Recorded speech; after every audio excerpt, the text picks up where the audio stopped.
Thursday night, 8 p.m. You know what that means. It's time for your Big Gold Belt Wrestling podcast. And folks, we got a lot to talk about tonight.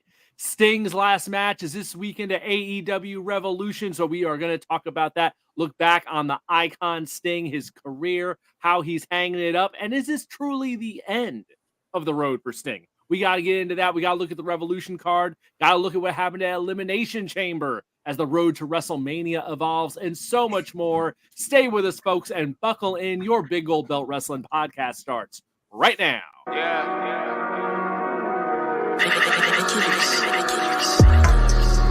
Big Gold Belt, Big Gold Belt, Big Gold Belt, Big Gold Belt, Big Gold Belt, Big Gold Belt. All I really want, that Big Gold Belt, Big Gold Belt, Big Gold Belt, Big Gold Belt, Big Gold Belt, Big Gold Belt. All I really need, that Big Gold Belt. How is it going, everybody? We are glad you are here with us on this fine Thursday night. Your Big Gold Belt Wrestling podcast is live. Season 4, episode 5, dropping here tonight with quite the full house this evening. We got Silly Celis up there at the top of the screen to my left. We got Giant Crab down there on the bottom left. And below me, Damian G coming in from the Lone Star State with his NWO shirt. Hat, rocking right there. Glad next week will be the shirt. There you go. I got one of those in my closet too. So hey, we got rep NWO for life one way or another. Damn right. Glad to see everyone here tonight, guys. We got a lot to talk about. So hell, I said let's just get right into it because Sting, this is it. This is it. It's the end of the road. I think when did they announce this? Back in the fall. This was months ago.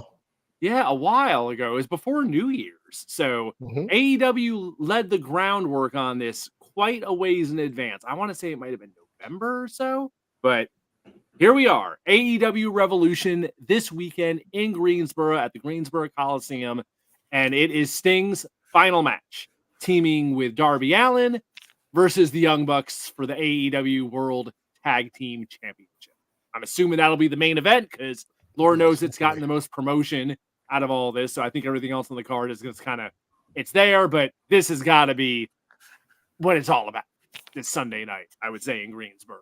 So here we are, a guy that's been wrestling since the mid 80s that truly someone of my age grew up with and saw in many different incarnations.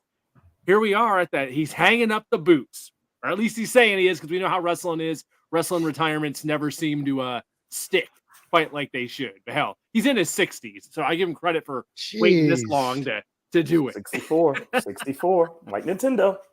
There you go. Let's throw this out here first. Quick around the table. Favorite incarnation of Sting? Celis, I'm going to you.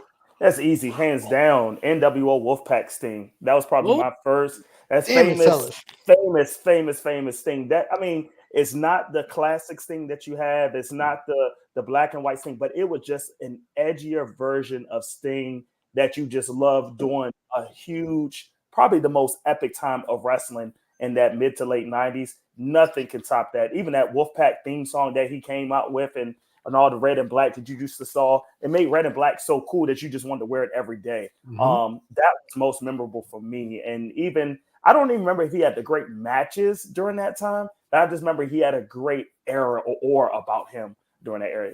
Without a doubt, Wolfpack Sting. Crab, get in here. I think that the Wolfpack Sting might be the most memorable, but I think my favorite might have been Joker Sting in TNA. I mean, just from like the overall presentation, because the Wolfpack was already cool because NWO was cool. Yeah, right. But Joker Sting was something that I really didn't expect, and it kind of came out of nowhere, and it was definitely a bright spot in TNA. It gave me a reason to watch back then. So yeah, that was pretty solid. From an overall presentation standpoint, and not just like, oh, this is hot because it's hot. It was Wolfpack was hot without Sting. Yeah. So you put anybody in there, then it's a different problem. So I guess I'll go. I want to say, just for shiggles, I want to say Surfer Sting, but I'm not going to say that because I was not a little stinger back then. I will say Crow Sting the one against all version of Sting is probably the one that I'm most, I guess, attached to, because he was one against all during the NWO heyday. We waited a year for him after being in the rafters for so many Nitros, watching the NWO run roughshod over WCW, and say what you want about the ending between him and Hogan with the Bret Hart, kerfuffle and everything. But that match next to the Goldberg Hogan match for me in WCW in my teenage years was probably the biggest WCW match I watched in a long time, because it was finally the NWO is going to get their comeuppance by the homegrown Sting. Even though he ripped off the Crow, but he had that aura, like Celis was saying. He had the music. In the back of my mind, I'm hearing it. It's like very like classic, melodic. And he made me believe that one guy with a baseball bat could beat up 14 people.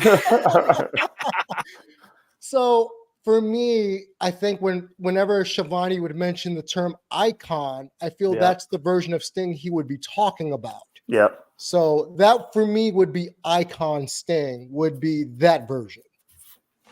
Okay. The Crow version, definitely really cool. A lot of people would answer the Crow version. I like that the Wolfpack variant got thrown in, because I think some people kind of morphed that in with the Crow, since it was just like a different paint job. But his personality was so different with the Wolfpack. He let it out version. more. It was kind of a hybrid of Surfer Sting's personality, but with the updated look going on there. So for me, of course, I got to go old school. Surfer Sting is my version of Sting, and specifically the early 90s, late 80s version, when he was battling the Horsemen, first world title win, feuding with Great Muta. That era of Sting is my favorite era of Sting. Once we get into like Man Called Sting, like later WCW era, the buddy of Hulk Hogan version, that's when he was starting to losing his mojo. And that's what that Crow version was essential to like keeping him relevant. He needed a change up there. But that early version was something else. Just athletic as hell, a ball of damn energy. And that's the Sting that I gravitated to, that impressed me growing up. That just, he in a lot of ways, he kind of to me was like WCW's version of Macho Man Randy Savage. That he did all kinds of athletic stuff. He had tons of energy. He wasn't totally muscle bound like a lot of other guys like Lex Luger and stuff. So it was like, you knew you were going to get a lot of action from Sting. And he was just cool. He fit that time period of the late 80s so perfectly. But hey, here we are now, 2024. Jeez. And he managed to reinvent himself again so many damn different times, as we've covered here, between the Joker Sting, the Wolfpack Sting, the different Crow versions, to this kind of, I don't know if it's the Crow Sting, but it's AEW almost retiree version, but he takes table bumps now. Yep. And stuff. So he's kept it going. Yeah, something like that. He's kept it going. So hey, power to him. Power to him. I think the oddest thing, though, about this whole deal now is, okay, here we are this weekend. It's AEW Revolution. And we talked about this a few weeks back when they announced the Young Bucks as the opponent for the final match. We were all just kind of like, really? Of all the options, really? But word is supposedly that's what Sting wanted. Sting got to choose. I don't really doubt that. I can imagine Tony being like, hey, whatever you want, let's go with it. So here we are. Now that it's been a number of weeks later, now that the match is here, do we also kind of still feel the same way? Are we still kind of like, it's the Bucks of all options? It's the Bucks. I don't know. How are we feeling about this match now that it's here? Let me go. And I'll say this. I've never been a Young Bucks fan, but I think they might be the perfect foil to Sting for this match, because they are so schmarmy in their new iteration, where Sting gets to beat up the obnoxious heel. And even if he has to lay down, do the old school lay down, for his last match, him beating up the schmarmy, schmucky Young Bucks and having them bump for him convincingly, not like, oh, I'm going to do a Stinger splash on Wardlow. And I'm like, wait a minute, he outweighs you by 100 pounds. How am I supposed to believe that? and the Bucks have good facial expressions. So if Sting puts them in a hold, you believe that he's really torturing these guys. And I think, given all of their high-flying nonsense, their spot fests, the Bucks are relatively safe. So if Sting is going to be in that match for long periods of time and not do the hot tag, like just to go above and beyond the hot tag, I think the Bucks are the safest bet for him to kind of go out on his shield, going down to a super kick party, stinging up, still catching it, stinging up, and going out that way. I think it's more believable than, let's say, if he would have had a one-on-one with 104-year-old Ric Flair or 70-year-old Great Muta or 69-year-old Minoru Suzuki. So I like the fact that they went this route. Easy E here on X Maya nailed it. It's Sting in his New Jack era with all tables and smoke and stuff and all that going on. That might nail it. New Jack Sting is what we got going on here. For me, so I'm gonna digress a little bit. I really, and I'm not trying to jump ahead. When people say, okay, it's their final match or it's their retirement match, I'm always thinking in the back of my head, is it really the last match? However, for right now, I'm going to agree with Damien. I think it's the right match for right now. Another thing that I would add with the Young Bucks, even though, and I'll be honest, I haven't seen any of the storyline build up that was going on to this match or how they've done this, because I've been out with AEW, but still keeping a track, on top with Sting's last match, though.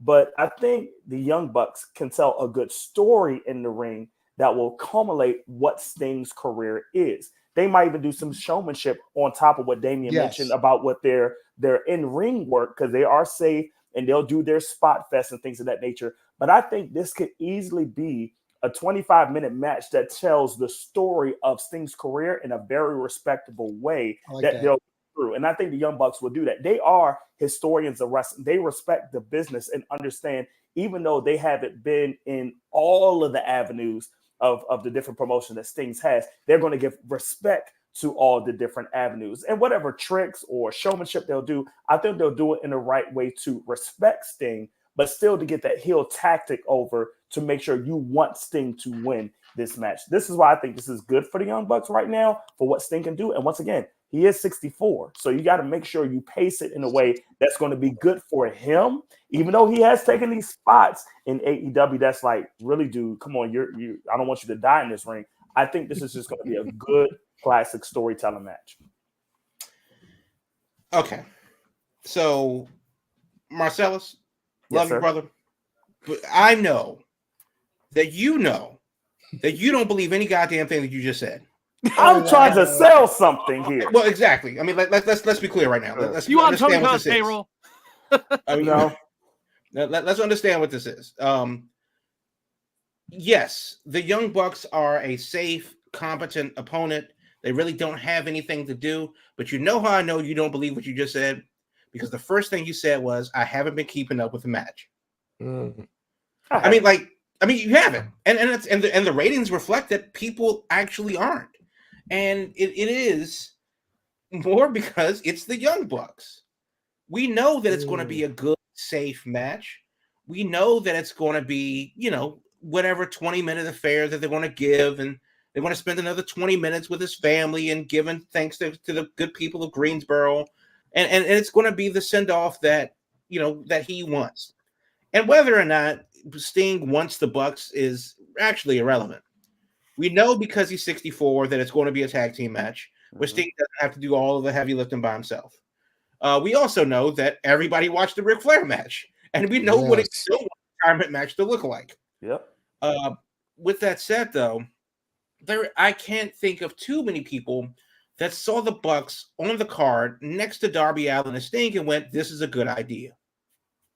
So, realistically, because and it's not because the Bucks are bad; they just don't have any legacy with Sting. That's not a team that you think of. And when you think about somebody's,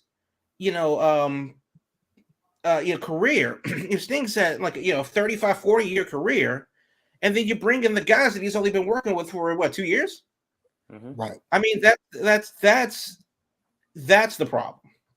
There's nothing there for them, for the Bucks to do, and whatever. It just happens to coincide with their heel tactics. Okay, fine. So now the question is, who should have been the ones? Well, that's a harder question because who's left? Like who's left from that era where we all know and generally like Sting that can do it in a meaningful way right now? And honestly, I can't think of too many tag teams where that should happen. I would have to look and see who's still living. Rest in peace, Virgil. I would have to look and see who's viable, because Dallas Page isn't viable. Nope. The Undertaker isn't viable, and we'll talk about that a little bit later. Yeah. So that's really what it is. So yes, the Bucks aren't ideal, but these aren't ideal times. So they could have done worse. Okay. But who would I like to see Sting and Darby face in a match? Honestly, I would rather it have been a cinematic match, something where they can incorporate the history of Sting's matches, because obviously he's not going to quick change into Surfer Sting. Nobody wants to see that at 64 years old. He's not going to quick change into the Crow. He's not going to quick change into all of the other iterations that we've seen. And also, because it's Sting's final match in AEW, maybe he could have brought somebody over from Japan. Maybe he could have brought somebody over from TNA. Maybe there's somebody on the indies right now that's, that could have done the thing. This could have been bigger than just a program with the Bucks. And that's also a thing that it's missing. It's not really missing the gravitas that it deserves. Will Sting and Darby win? Do we really even care? Right. And that's kind of the thing. Like, if he loses, then okay, fine, they're heels. If he wins, then cool, he gets to go out on top. So there's a lot of things, and it's not really even about the match itself. It's about the presentation. It's about the send-off. And as a match, as like a program, I don't think the send-off has been building to the match that we want to see. And that's been a little bit on the disconcerting side, which is evident by the fact that, well, Marcus, you haven't even Marcellus, you haven't kept up with the program. So I said all of that to say, if it's not the Bucks, then who? Right. I think FTR would have made sense. I think, especially in Carolina. Yeah, Carolina connection. Yeah, and hell, they're like a throwback team to like Tully and Arn, like the Horsemen. So you could have like done something with that. Yeah, geez, I didn't even think of that. You're right. Yeah. I think the Von Erichs, if they were in Dallas, that would have been, a thing that could have been interesting, but it's something along those lines, because the match is going to be the match. We know that Darby's going to do the heavy lifting anyway, and Sting's going to get his moment in, and then they'll decide in the third act whether he wins or loses. But the idea is, it feels like Sting is getting a retirement cake of a flavor that he'll never eat. Like we don't really know you at all, but here you go. Here is a watch. And just to add to that point, though, and I get exactly what you're saying, and you brought up a great point where realistically, when we think about this should have happened 10 years ago. Well, that's a different problem. But that's a different problem. But unfortunately, he got hurt during that time, and then he just fizzled out of WWE at that moment. But when you had the prime time of the best candidates to do so, you had that 10 years ago. So when you have it in a promotion now, which is AEW, and I'm not trying to downplay it all, but you're doing a second-tier organization with a first-class wrestler who's a ballot Hall of Famer from the 80s and 90s. The timing and era doesn't match up for what you can do now. But you made a good point with FTR. But when you think about it, which has to be a tag team for his age, there's not many people that will be able to do it. Hell, I don't even think Edge and Christian, even if they was on the same side, will be able to do something like that at this time. It's so Sting's hard. not a tag team wrestler, so that's like a thing also. Yeah, we're trying to put him in this position of like, oh, he's going to have a great tag team match when that's not really what we know him for. Good point. And then you have to think about Darby Allin in this mix too. And we talked about this way in the past before. This is still an ascending moment for Darby Allin too, like a passing of the torch. So we can't forget he is an integral part of this match, in my opinion, Sure. where he is literally, okay, I've helped build you up, young man, for 2.5 years or however long I've been in this promotion. Now, yes, this is me leaving, but this is your spotlight to show why you could be a top guy, regardless of your size, regardless of your character. You could be the top guy here because I fed into you everything I know to make sure you can do this for this company. Well, let me ask you this, though, because realistically, Darby Allin, and I know people like to throw out the word pillar, but he really has been, since day one of those guys that kind of came onto AEW and surprised a lot of people because a lot of people were unfamiliar with his work beforehand. Yep. So if you were to argue who's deserving of a major championship run, who's a legacy player, it would be Darby Allin. And then he gets paired with Sting. Yep. Because because of that, synergy, that they had. Okay, cool. But with or without Sting, I think Darby Allin was on the rise anyway. It wasn't like Sting took a person that had a ceiling and broke it and built higher for him. You think so, huh? I think so, because I think that Darby Allin's in the same conversation with Ricky Starks and Adam Page, where, if applied, they were the future. Keyword, if applied, keyword. Yeah, true. Mm-hmm. Because it's ridiculous that a lot of people aren't, in the championship picture. If the follow through had been there, then yeah, right.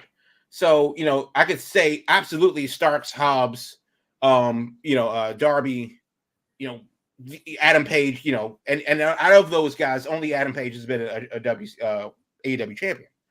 The point is, let me add this point in too. I was sold on Darby, going back to your point, when he had that Cody match way long ago when it ended in a draw. Best TNT champion. Yep.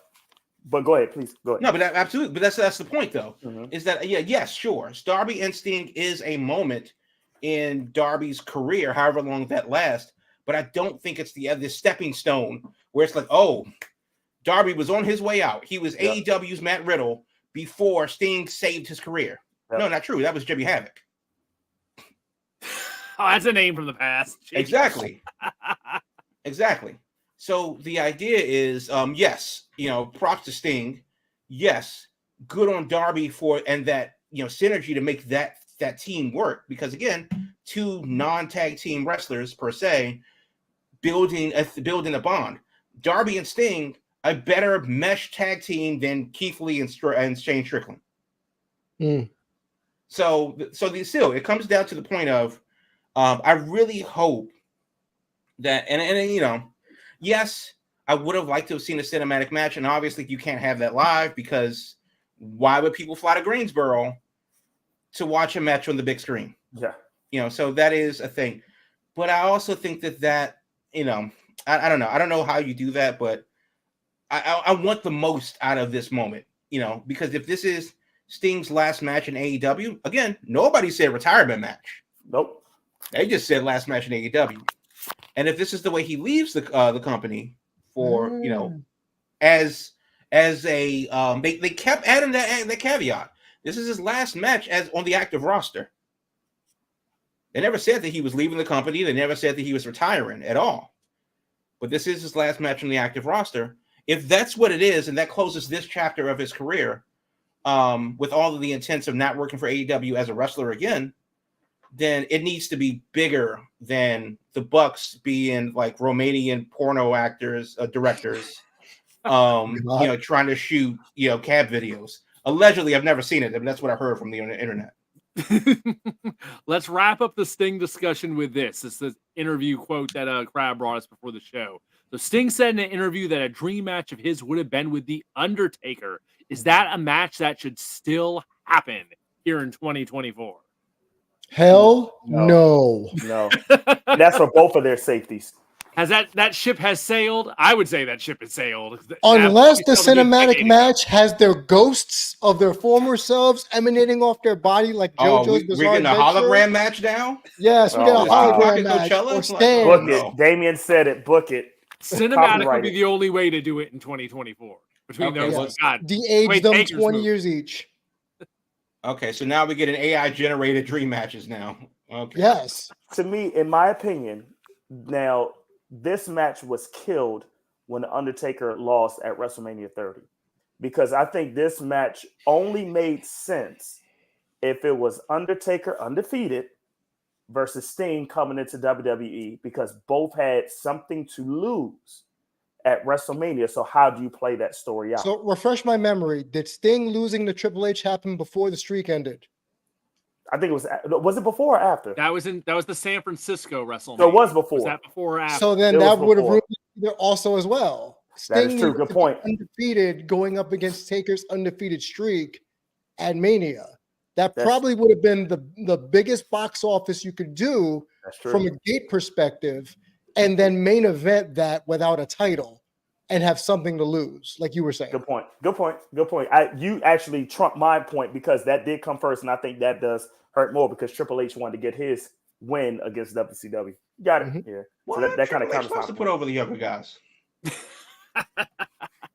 Well, there we go. I think the match should happen. And the reason why is because this is what cinematic matches are made for. In 2K24, right? That's what you want to happen. Finish your story.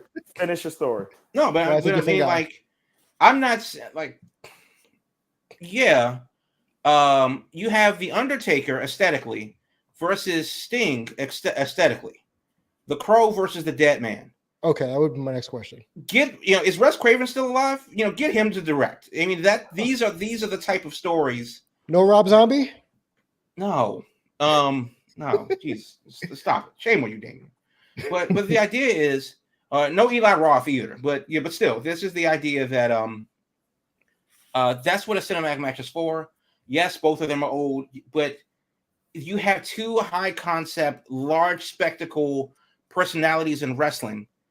Give them all of the bells and whistles. Call Michael Blade, blow half of San Francisco up, and get the cinematic aspect of it. This is the entertainment side of sports entertainment, and I think that it would be an entertaining spectacle. As a wrestling match, I mean, is anybody looking at the Undertaker for his ring work? Well, that brings up what we said before about Sting's ring work. When was the last time we paid attention to his in-ring product beside the mystique, like Taker? It's been a while. Well, I mean, earlier this year when he jumped off a balcony through a table. Aside from New Jackie and stuff, anything else? Well, no. I mean, like, I wouldn't say that Sting has been the best wrestler either, in WCW. It's like, technically speaking. But so that was never an issue with me. That's not why I watched his matches. I watched it because he repelled from the rafters like a fucking maniac. Right. So a lot of those high concept, aesthetically pleasing things is the persona. We just talked about his different personas. Nobody ever mentioned, like, oh, remember when he did that thing or he invented this move? No, that's not what we associate Sting with. It doesn't make him he's a great performer, not a great wrestler. So because both the Undertaker and Sting are great performers, give them all of the bells and whistles that they need to put on a good performance. And I think that they could. In Saudi Arabia. Oh, there it is. It's coming out. Legends of Wrestling, Part 7. The Crown Prince is going to get his deal. All right. It's halftime, folks. A lot of Sting talk in this first half, but hey, if this is it for him, we had to send him out right. So we go to halftime. Are we going to talk about the indies when we come back? Absolutely. Okay, we will have the indie spotlight when we come back after break. Then we'll take a look at the rest of the AEW Revolution card, and we'll go from there. Take a look at what happened at Elimination Chamber, and so much more. Stay with us, folks. Your Big Gold Belt Wrestling Podcast will be back right after this. If you're looking to expand your podcast reach, your website reach, as well as your social media branding, visit BigGoldBelt.com for sponsorship and advertising opportunities. Big Gold Belt Media is the golden standard for all of your media needs. We offer pre-roll and mid-roll ad spots, on-air host reads done by yours truly, Damian G, on audio as well as video platforms. For inquiries, please email biggoldbeltgroup@gmail.com for more information. Again, that's biggoldbeltgroup@gmail.com for your inquiries for your business. Big Gold Belt Media, wrestling, movie, comics, and more. The golden standard. Welcome back, folks. When we come back from halftime on the Big Gold Belt Wrestling Podcast, we like to check out what's happening on the indies. So here's Giant Crab with this week's Big Gold Belt Podcast Indie Spotlight. Yep. And this week we're going all the way up to Baltimore, Maryland for Combat Zone Wrestling. They're actually doing a show in Baltimore, which doesn't happen too often. And it's going to be at the power plant. Oh, that's a big venue. Yeah. So that's how I didn't hear about this. That's the thing. So it's March 9th at the Power Plant Live, 34 Marketplace in downtown Baltimore, right off of Pratt Street, hon. It's March 9th, CZW, Don't Blink. Doors open at 6. Bell time is at 7. They have a TLC match for the tag team titles. I wonder if the TLC has been trademarked. They may be expecting a call later. But Slime Balls versus Chocolate Milk. Chocolate Milk is a hell of a tag team, too. I like those guys. Single match, Jada Stone versus Mika, and post game versus the Rep. And Rep, is another solid team as well. But it's at the power plant, which is a big deal. If you've been up there to the venue in Baltimore, right downtown, really can't, say this stresses enough. CZW normally doesn't come down this close to DC where we are. And for them to come into Baltimore is kind of a big deal. They're normally up closer to the Northeast Maryland, Philadelphia area, which is fine. It's worth the drive. They usually put a hell of a show on, but this time they're coming to Baltimore. It's March 9th. Doors open at 6. Bell time's at 7. You can get your tickets, and you should get your tickets at czwwrestling.com. It's Combat Zone Wrestling presents Don't Blink. March 9th at the Power Plant in Baltimore, hon. And that's the Indie Spotlight for this week. There you go. I had not hit my radar, so I'm glad you brought that one up. That is definitely that's a big move for CZW. That is more progress. I like it. That is a big move. Interesting times. I've never heard of a wrestling event there at the power plant. Oh, me either. I'm intrigued. Wasn't the control your seasonings thing? They were going to run there, and then of course that whole tour fell apart. I think they were going to run there. I thought they were doing Ram's Head, but you may be right. It might have been Ram's Head. It might have been Ram's. But either way, it's a venue that doesn't get wrestling often, if ever. Yeah. So, and for one of the more high profile indies to come up, and put on a show there is very interesting. So good on them for that. Good on them and good on the venue for coming together on putting the show there. So I like it. March 9th. Get it done. Coming up in a week, folks. Yeah. Interesting times. All right, let's take a look at the rest of this darn card for Revolution. Because all we did was focus on there's another card? Yeah, there's a card apparently. The show is only 30 minutes. Yeah, there's just have the Sting match, and that's it. And then they'll fill up the other last an hour. We're good. Videos or something. But yeah, so they got a card here. So I'm gonna run this down real quick with what this definitely seems to be evolving due to injuries and visa issues with people and stuff like that. So according to Wikipedia, we also have for the AEW International title, Orange Cassidy versus Roderick Strong. So that's going down with the Kingdom. Those folks. Samoa Joe versus Hangman Adam Page and Swerve Strickland. That's the 3-way for the AEW Championship. The women's title, Timeless Toni Storm versus Deonna Purrazzo. The Continental Crown Championship. That's that triple crown they've made. So that's going to have Eddie Kingston defending against Bryan Danielson. Will Ospreay versus Konosuke Takeshita. Christian Cage and let's see. Was this a tag match? Oh no, Christian Cage versus Daniel Garcia. This is TNT title. Lots of title matches on this show, but I guess they have so many titles that makes sense. FTR versus Blackpool Combat Club of John Moxley and Claudio Castagnoli. And last but not least, they were gonna do with their what were they gonna call it? Meat Madness at first? Madness.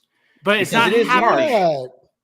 Yeah. So Meat Madness has been delayed for whatever reasons, but people involved with it are still on the show. So it's odd. But in place of it now is an all-star scramble for a future title shot with currently Chris Jericho, Wardlow, Powerhouse Hobbs, Lance Archer, Hook, Brian Cage, Magnus, and Dante Martin.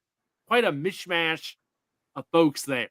I don't know who wants to jump in here first. Thoughts on the rest?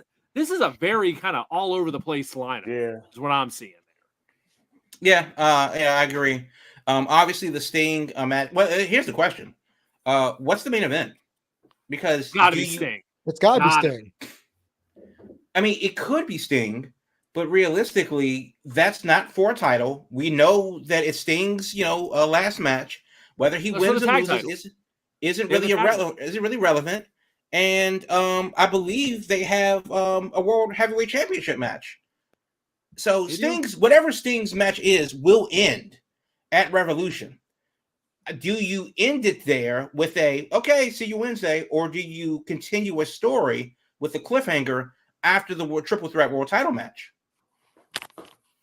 I guess that is true. Depending how they end that match, that could kind of affect the flow of the show. Are you ending it with Sting being carried out on people's shoulders and embracing his kids, or is it the Young Bucks beat him and because if he beats them, beats his kids, beats them all down, okay, well they're heels, cut the fade to black. But we need a reason to watch Wednesday because we know we're not watching for Sting. Mm-hmm. So honestly, I'm not saying Sting opens the show, but that could be something to get Grandpa to bed before 9 o'clock. Get it out of the way, have the show, have this moment. Let that be fresh in everybody's mind, and then the show can happen afterwards. Instead of waiting until midnight, because these damn things don't end. Mm-hmm. Instead of waiting until midnight for a really inconsequential finish to a very consequential match. And again, that comes off the conversation of, we know what this match is. We don't really care for the match. We're just really here to support Sting, and in a way. And when it ends, it ends. It would be kind of anticlimactic to end with Sting and beating the Young Bucks in a match that we don't really care about versus, a title match. Let me ask this question: and once again, I haven't watched. I have been following in some. We know, but where is Swerve Strickland right now? Do you think he's on the verge of okay, this is your time to win, or you're still not going to win yet? I mean, that's the problem with AEW. A lot of people that I think that are on the way up, that are at the door, waiting they're shoulder to shoulder with 3 or 4 people waiting to get into the door, into the championship door, never do. Yeah. So with Swerve, if not now, then when? Because Adam Page has already been a champion, and Swerve whooped his ass in an actual death match that they had in AEW. Yeah, we know what Joe brings to the table, so that's not really a detriment to Joe, but we know what he brings to the table. Yep. If it's not Swerve's time now, then when? Why not? It should be now. It should be now. I think the only issue there, I think Joe's title run is working really well. I'm really digging Joe as I'm digging Joe as champ, being the kind of giving that he lays people out. He's playing the old we Samoa know from Joe though. That's what we've seen before. It's definitely his stock. Right. What he's always been. I think it's just a matter. I think there's still some mileage in it. I think still. I don't think it needs to be cut off necessarily just yet. I agree, but it's but Joe is like an Oreo or another treat that you like. No matter where you have it around the world, it's going to be the same, and you're going to like it the same way. Yeah. Joe could be champion next year, but we've never seen Swerve as champion now, and he's never been hotter in AEW than he is right now. That's the thing. If there were a moment to pull the trigger, this is what you do, and this is how you end Black History Month. Just saying. Timing is everything. Timing is everything. Think about that. Holy moly! Okay. Do it for the culture. Technically, it's still March, but they gave us an extra day. Damn it! So Tony would do that. I can see Tony Khan doing that, though. You're absolutely right, Crab. Absolutely. But that would be my only thing, just based off what you said, Jamal. I would think you kind of convinced me.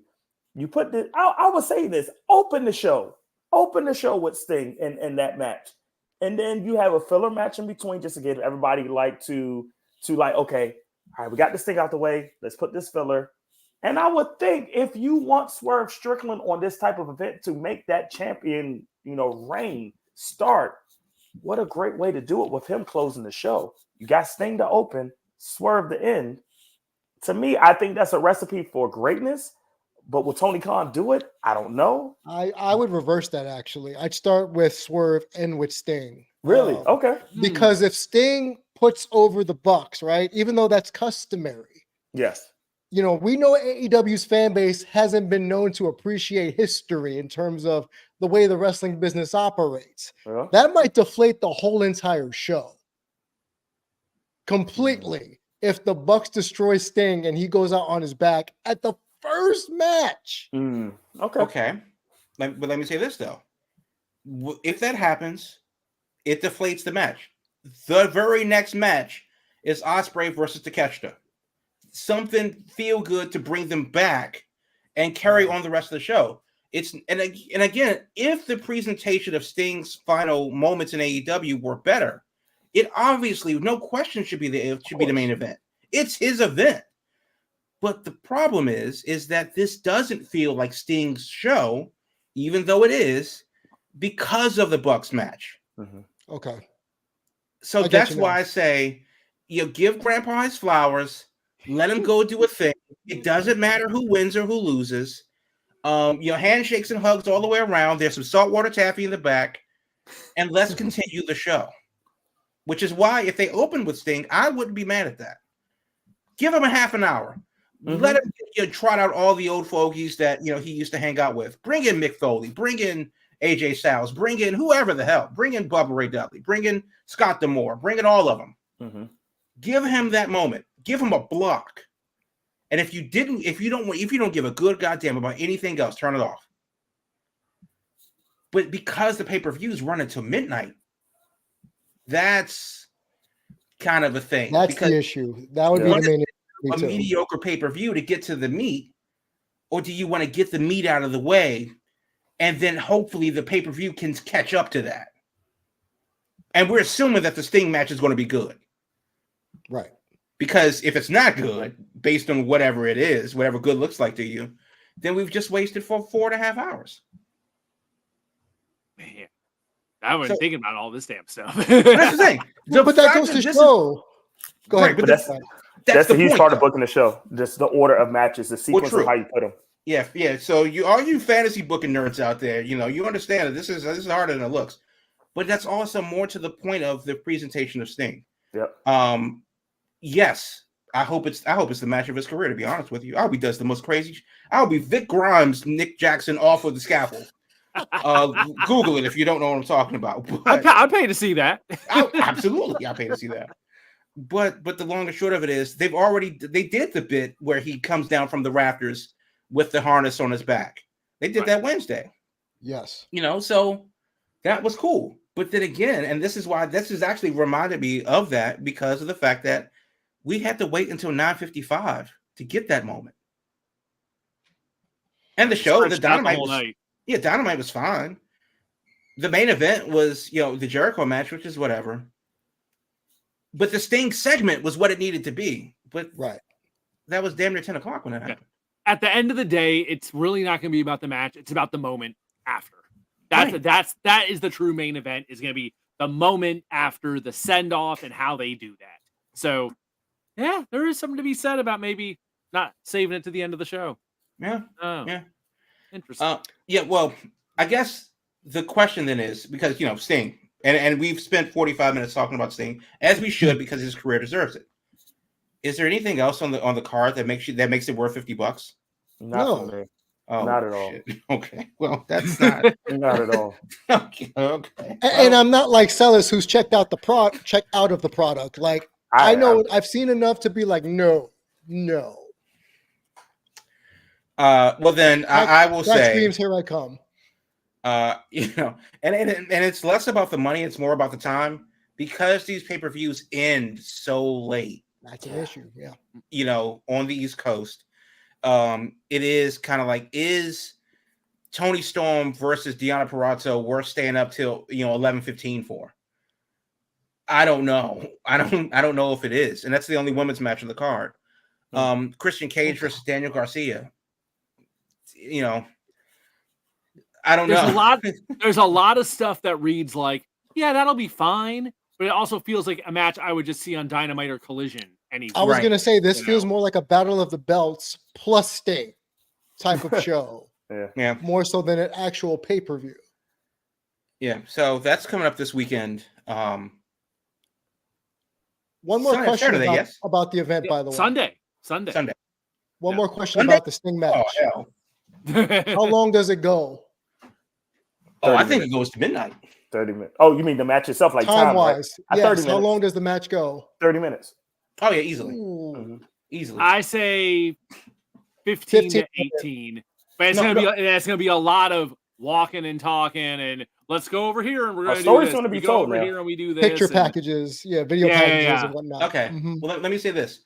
I think the segment it will be 35 minutes. The segment's gonna be long. The segment's probably and when I say the segment, that includes the match, the entrance, the intro, presentation, build up, and the outro. Breakdown. Yes, I think the segment will be 35. I'm expecting about 45 minutes for the whole thing. Right. So so let's take the over and go 45 minutes. Yeah. The match starts at 11:05 p.m. Eastern. Mm-hmm. Are you staying up for that? Because it's the main event. Yeah. I am not. Yeah, I'll be watching Sunday the next too. day. No, that's my point. That's my point for $50. Yeah.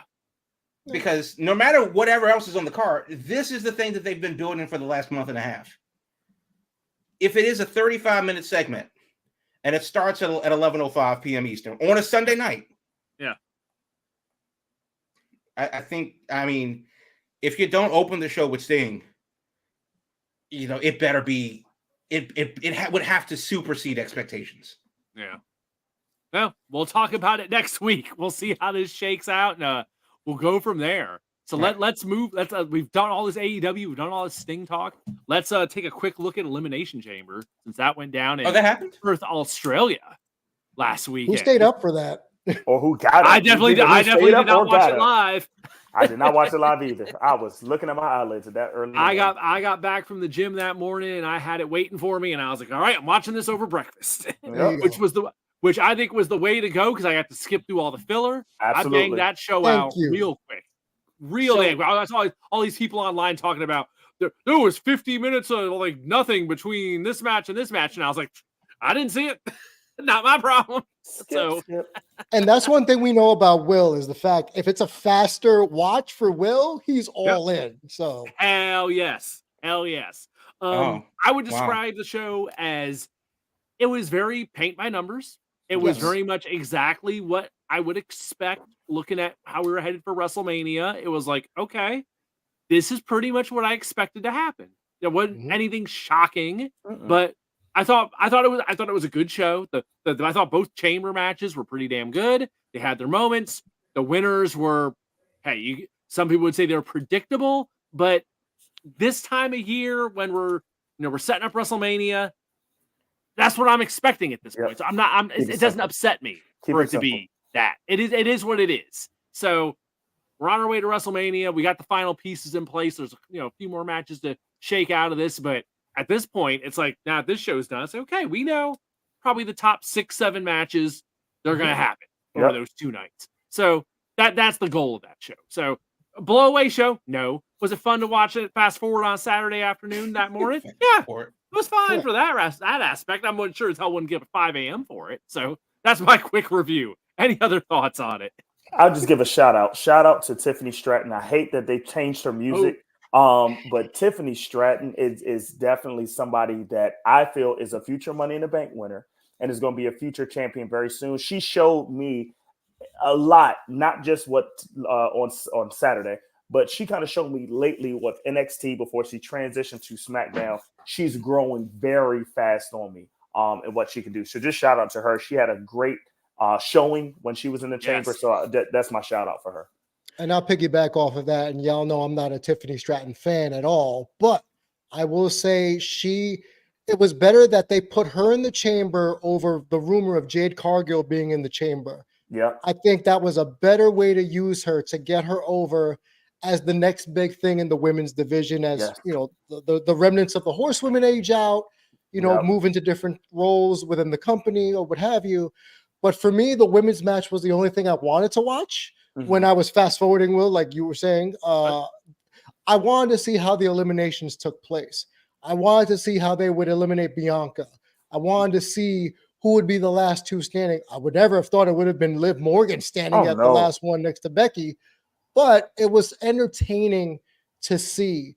As for the rest of the card, like Will said, paint by numbers. I'm glad because hometown, we got Indy Hartwell get that raucous ovation with her hometown during the pre-show, and then Rhea going on last in the main event, which, to be quite frank, even if it wasn't in Australia, you could have made that the main event because it's Rhea in, let's say, a B-level pay-per-view. Yep. So I think that was a great way to end it. It put all the Australian stars over, but paint by numbers. And the only thing out of this that makes me intrigued now is potentially, the rumors are, Logan Paul versus Randy Orton at WrestleMania. Yep. Yeah. So, aside from that, let me make sure. So I'm looking at because I didn't watch. I was in California last week, and it came on at 2 a.m. Pacific time. It did. Which, of course, was not going to happen for me. Now, I thought that was interesting that it was a 5 a.m. Eastern start, which is 6 p.m. In Western Australia. They could have started it later over there, which would have been a little bit later in the morning around breakfast time on the East Coast. Yep. I wonder why they didn't do that. Good question. We got a lot of cinematic shots of the sunset in Australia. You did. Because of it. Since they started during the day and it went into night. Very beautiful. Right. And Perth being on the Indian Ocean, all you got to do is look west and the sun, like it would in California, sets right into the to the water. That's all great. But looking at the matches, there are only 4 matches. The 2 chamber matches are over half an hour.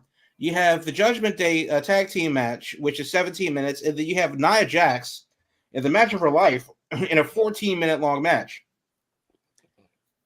How long was the show? 4 hours? Was it 4? How is this show? 3 couldn't have been. So they also had the Grayson Waller segment with Cody and Seth. So they had one more thing. They had an interview segment in there too that ate up a good chunk of time. So 32 and 37 is 60 is 67. So that's an hour. Don't forget your commercials. Hour 20, hour 35 of wrestling time. Yep. You got your entrances. Okay, cool. Let's bump it up to an hour 50, and you had a 10-minute talking segment. That's 2 hours. Where does the rest of the time go for the pay-per-view? Yeah. Video package. 3-hour show. And that's probably why people were kind of going, what's happening here? Yeah. Yeah. Definitely watching it live would have been tough that early. Yeah. Well, let me ask you this then, because you skipped through a lot of the fluff. Yeah. How long did it take you to watch it? Ooh, 40 minutes. I watched. 50. Hour 10 when I fast forwarded through everything. I even skipped through some of the matches itself. Like I did skip through some of the chambers when it was like slow spots. So maybe that's why I watched both the chambers in full, and I watched the only stuff I really kind of skipped during was the tag title match. But the rest of it I watched pretty much because there wasn't that much on the show. Mm-hmm. So yeah, I want to say it took me about hour 45, maybe. Right. So something like that. Right. I was doing other stuff too. So yeah. You basically just watched all of the wrestling. Yeah. Right. So there's that. Now, a question then about the show itself. Yes, they had 4 matches in the pre-show. Do you think it's worth it to go all the way to Australia? Yes, they got the spectacle of filling up Optus Stadium, which is a 65,000 seat cricket rugby league stadium. Is it worth it to go over there when you're only going to basically put on 4 matches for the pay-per-view? Well, it's for the fans. So yes. Fans, yep. Not so much for the talent, but the fans. Yeah, I mean, it would then bring more talent. That's kind of like, if it is a fan experience and it's a pay-per-view, premium live event or whatever you want to call it, then treat it as such. They don't do this in Saudi Arabia. Because the prince will have their head, figuratively and literally. Well, we do know what happens when the prince doesn't get his way. Your plane will be left on the runway. Yeah. Yeah. So I don't know. I just think it's kind of weird to do the show, build the show, and the show is only 2 hours of actual time for pay-per-view. Yeah. Much like the Sting show this weekend, they sold that whole show on Rhea Ripley. So Sting show. Yeah, hey, they got 50K people in there. So they did. People showed up for it. And hell, I'm sure they'll go back. And I'm thinking next time it probably won't be Elimination Chamber since they had to go through hell to get that damn cage over there. And Dio apparently had to legitimately deal with pirates to get the damn thing shipped over there. It took like over a month apparently for that thing to get routed to Australia because of all these damn right. pirates. They couldn't use the what's that damn thing called? The Red Sea. Yeah. I'm almost surprised they didn't build one there and just leave it, instead of going through the trouble of shipping it back. But hey, you mean like with the World Cup where they just built the stadium and then they're like, right? In Qatar, like, don't care. We'll build a chamber here and then we just leave it. And if we come back and do another one, it's here. I don't know. Exactly. But, yeah. Well, there we go. That's Elimination Chamber. So let's get this other topic in that Crab sent us before the show. This Jim Duggan quote can fill up our last about 5 minutes. I have the quote in front of me and I can read it if you want. Lay it on us. He says from his podcast called The Hacksaw Hour, on why you don't have to be a champion in wrestling. He says in a quote, "The idea of wrestling, holy shit, it's a work. You don't have to be champion. You don't have to win all the time. Bruiser Brody told me that he put anybody over any time, 1, 2, 3, dead in the middle. Just let him get his stuff, and then boom, get up, get your 2x4, chase the guy out of the ring, chase the referee out of the ring. It's a job. People look at it. It's not the way to look at our profession." And the question is, well, is he right? Because when you talk about the greatest of all time, in discussion in sports, rings usually is the number one caveat. When you talk about that in wrestling, they make a big deal about who's a Grand Slam champion, not just one champion, all the champions in that greatest of all time discussion. So, yes, it is a work. We all know that it's a work, but winning a champion isn't, like winning an NBA title. It's kind of like winning Employee of the Month. It's a way for fans to know that the company agrees that we like this guy, that this person deserves. And how many times have we said that a champion is not necessarily the person that's doing the best work? It's the person that's given the best performance. That they're actually doing the things they need to do and deserve a title shot. Bringing it back to AEW for a second, this is kind of a gripe that I have with them. There are guys that are deserving to be in that championship fold that haven't yet. And that's kind of frustrating as a fan because you want to know who to root for. I want a guy that's going to win. And then you say winning doesn't matter. Well, then what are we doing here? It's an interesting concept. Go ahead, Sellers. This has been something I've been speaking for a long, long time, where in wrestling, it should be about who is that number one person, who is the one that's holding the belt, saying, I am the gatekeeper for this company. I'm the one that people want to come see. I'm the one that's the headliner of the show because I have this trophy. I have this evidence that shows why I'm the best in this promotion. And a lot of times, especially in WWE, you have people that are not given that opportunity because it's about who makes the most money, who is the most over, and it's not about the trophy piece that you're winning for. And that's like for somebody like if we were doing fantasy football, oh, I'm in the championship game every week, so I'm winning money. I'm good because I won my money back. It should be about winning the whole thing. It should be about what you're achieving for, what you're working hard for to show that you're the best. To me, that's the only thing that shows for that is that title. But sometimes if you make the most money or if you're over, that gets you. And the person I kind of think about with Dominic Mysterio, thank you. Like he's so over right now, right? Does he need a championship? If he never wins a championship, does he need that to show how successful he was? Well, technically he's won one. Well, the NXT North American Championship. He has held gold. But not the gold. Right, not a world title. Right. And if he never wins a world title, would you say he was more successful just for the reaction he has?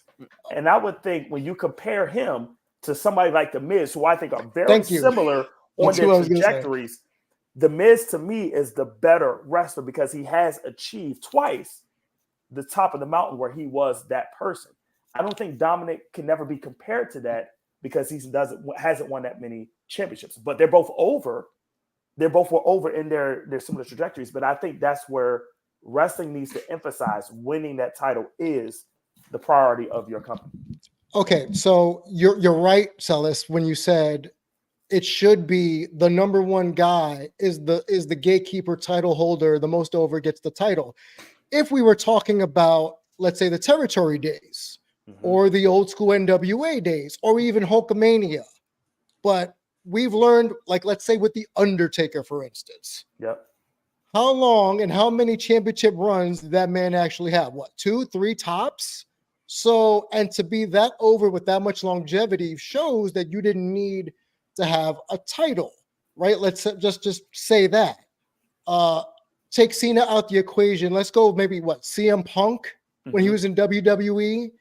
He was the guy and nobody cared, right? He was still not the main event. But how many times have we seen, like right now, The Rock's going to shoehorn his way somehow, some way to be involved with the main event. So it's about what makes the most money.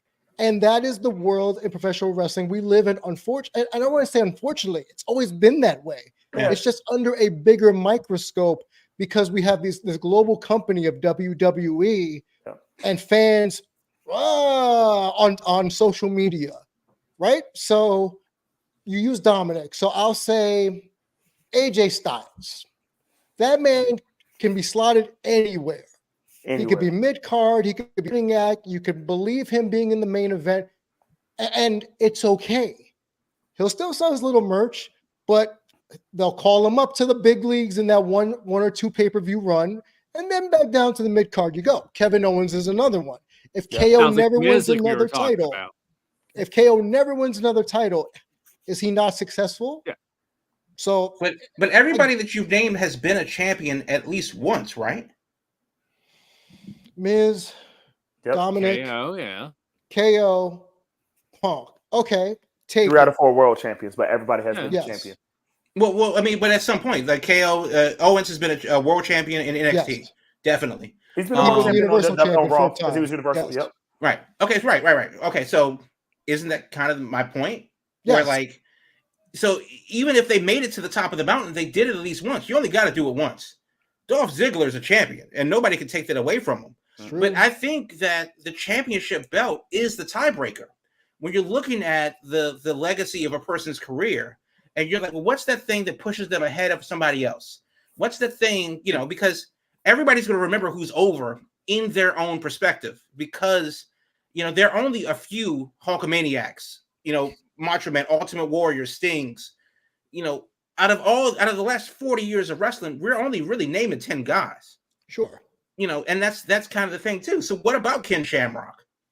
What about guys, like Jericho and before 2000? What about like just guys that were good at their jobs, journeymen that never really made it to that world championship caliber level?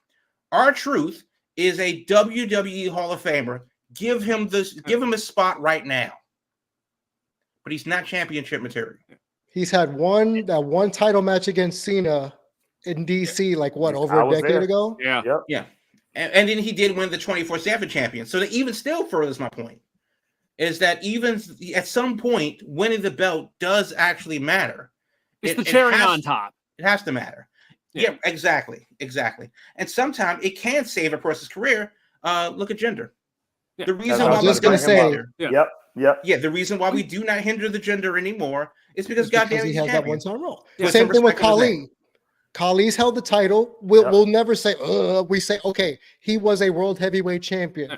Cool, no matter what. Some people need the gimmick of being champion. That ends up being the gimmick they need. They have that as like their identity, that their gimmick is they are the champion. What I'm thinking Duggan's getting at, thinking back to his era of the 80s and all that, when he, height of his fame in WWF at the time.